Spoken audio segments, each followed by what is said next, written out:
Gagal eligible buat kamu jadi nggak pede untuk masuk PTN. Emang harus gitu? Ini dia langkah-langkah yang harus kamu lakukan ketika gagal eligible. Cek video kita sampai habis ya.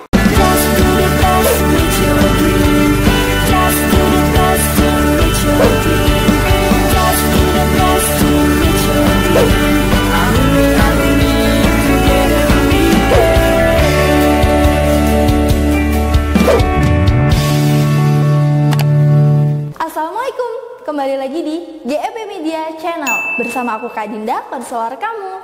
Kali ini kita bakal ngebahas seputar eligible dan kegagalan siswa-siswa untuk masuk eligible. Mungkin biasanya di setiap sekolah itu di framing bahwa siswa-siswa yang gagal eligible adalah siswa yang bukan berprestasi. Karena siswa-siswa eligible adalah siswa-siswa pilihan yang memang mendapatkan kesempatan untuk bisa daftar SNBP. Tapi apakah itu menjadikan kamu seseorang yang jadinya nggak pede untuk masuk PTN karena kamu nggak eligible? Harusnya tidak ya teman-teman. Karena kalian juga siswa yang memiliki kesempatan untuk bisa lolos di PTN dengan berbagai jalur yang ada. Jadi SNBP bukanlah satu-satunya jalur untuk bisa kalian masuk PTN. Untuk kalian yang memang belum mendapatkan kesempatan menjadi siswa eligible, maka kalian harus lakukan beberapa tahapan-tahapan ini supaya kalian tetap bisa memotivasi diri kalian, tetap bisa memiliki semangat untuk bisa mengejar PTN yang kalian ingin. Beberapa langkah yang harus kalian lakukan diantaranya, yang pertama, kalian coba lakukan evaluasi dan perbaikan atas diri kalian sendiri. Kalian coba lihat deh ke belakang. Kira-kira apa yang menyebabkan kalian mungkin tidak menjadi siswa eligible? Apakah kalian ada pola belajar yang memang kurang pas di diri kalian sehingga kalian tidak termasuk ke dalam kuota 40% ataupun 30% siswa yang masuk ke eligible yang ada di sekolah kalian. Kalian coba evaluasi diri kalian dalam proses belajar. Apakah dalam proses belajar kalian ada yang kurang? Apakah kalian masih ngerasa ada sesuatu yang memang membuat kalian kurang dalam semangat belajar? Itu kalian coba evaluasi diri kalian dulu. Kalian coba temukan motivasi diri kalian yang terbesar apa sih untuk bisa meraih impian-impian besar kalian itu. Selanjutnya, langkah yang kedua, kalian coba identifikasi kelemahan dan kelebihan diri kalian dalam proses belajar maupun dari segi bayangan kalian terkait jurusan yang mau kalian pilih. Kira-kira kelemahan kalian itu di bidang apa? Kemudian kelebihan kalian itu di bidang apa? Supaya kalian bisa tetap mencintai diri kalian dengan berbagai kelebihan-kelebihan yang ada di dalam diri kalian. Kemudian kalian bisa menjadikan itu sebagai dasar untuk merancang ke depannya kira-kira jurusan dan PTN mana yang mau kalian tuju. FYI teman-teman, kegagalan di eligible itu bukan hanya karena kalian tidak berprestasi sepenuhnya. Bisa jadi berbagai faktor-faktor lainnya.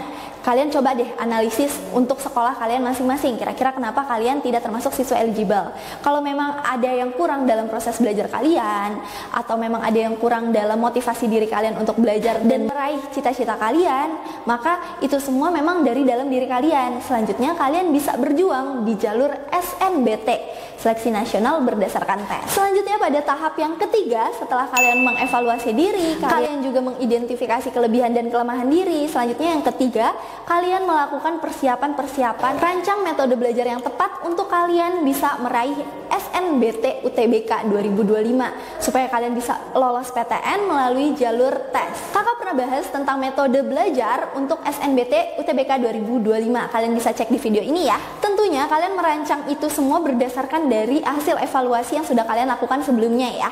Jadi ketika kalian udah tahu kelebihan kekurangan diri kalian sudah tahu nih apa yang kurang dari diri kalian, maka kalian rancanglah metode belajar itu yang disesuaikan dengan apa yang sebenarnya menjadi kebutuhan kalian. Kalian bisa cek di video yang tadi kakak sudah jelaskan, kalian bisa sesuaikan dengan diri kalian, lalu kalian benar-benar buat timeline belajar dari sekarang sampai nanti SNBT UTBK 2025. Selanjutnya tahap yang keempat, kalian bisa ikuti tryout untuk mengasah dan juga menguji diri kalian sudah sampai mana sih persiapan kalian untuk menghadapi SNBT UTBK 2025. Kalian bisa ikuti tryout dari GEP Media yang ada di website ini supaya kalian bisa tahu berapa sih skor yang kira-kira bisa kalian raih untuk SNBT UTBK 2025. Karena soal-soal tryout kita terupdate, terkini, dan juga bisa menjadi acuan kalian dalam belajar dan bisa mengetahui potensi diri kalian. Dan juga bisa mengetahui potensi diri kalian sudah sampai mana. Selanjutnya, poin yang terakhir, kalian harus juga membangun dukungan emosional dari lingkungan sekitar kalian.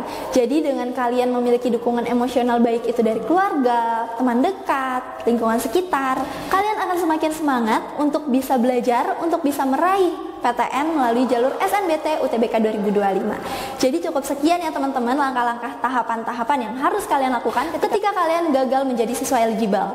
Kalian tidak perlu putus semangat karena harapan kalian itu masih banyak. Karena kesempatan kalian masih sangat luas dan kalian tidak boleh menyia-nyiakan waktu itu. Jadi kalian mulai dari sekarang, buat timeline belajar dari sekarang supaya kalian tidak menyesal kemudian. Jangan lupa like, komen, dan subscribe. Kira-kira selanjutnya kita bahas apa? Coba komen di kolom komen ya. See you, bye-bye. Assalamualaikum.